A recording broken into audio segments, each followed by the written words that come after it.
गली में खेल रहा था। अम्मी ने पास बुलाकर कहा, बेटा जरा जल्दी से हलवाई चाचा की दुकान से समोसे ले आओ, मेहमान आए हुए हैं। अहमद बाजार की तरफ चल पड़ा। हलवाई चाचा की दुकान पर आज मामूल से ज्यादा रश था। अहमद बोला, चाचा 6 समोसे दे दें। हबीब चाचा जल्दी जल्दी दूसरे ग्राहकों को मिठाई और समोसे बांटने में मसरूफ थे। हबीब चाचा ने उसे समोसों की थैली पकड़ाई और दूसरे ग्राहक की तरफ मुतवज्जा हो गए। इसी लम्हे शैतान ने उसके दिल में लालच पैदा किया। अहमद के कदम घर जाने वाले रास्ते पर खोल लिए। अहमद घर पहुंचा।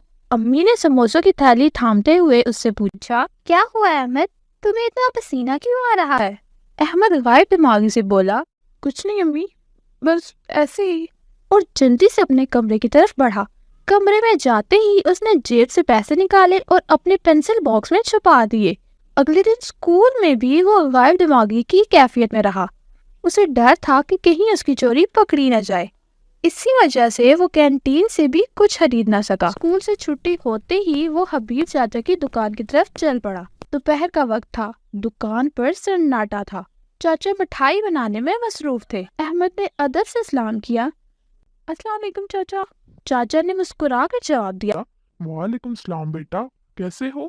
चाचा ये ले आपके पैसे, कल देना भूल गया था। चाचा बोले, मुझे याद था कि तुमने पैसे नहीं दिए। मैंने पलट कर देखा तो तुम जा चुके थे। तुम एक अच्छे बच्चे हो। मुझे यकीन था कि तुम पैसे देने जरूर आओगे। ये लो तुम्हारी ईमानदारी का इनाम। उन्होंने एक लिफाफे में जलेबियां डालकर अहमद को थमाई।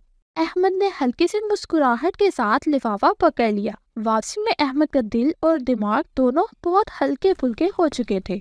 तो बच्चों, उम्मीद है आज की कहानी आपको बहुत पसंद आई होगी। मिलते हैं नेक्स्ट वीडियो में, तब तक के लिए अल्लाह हाफिज।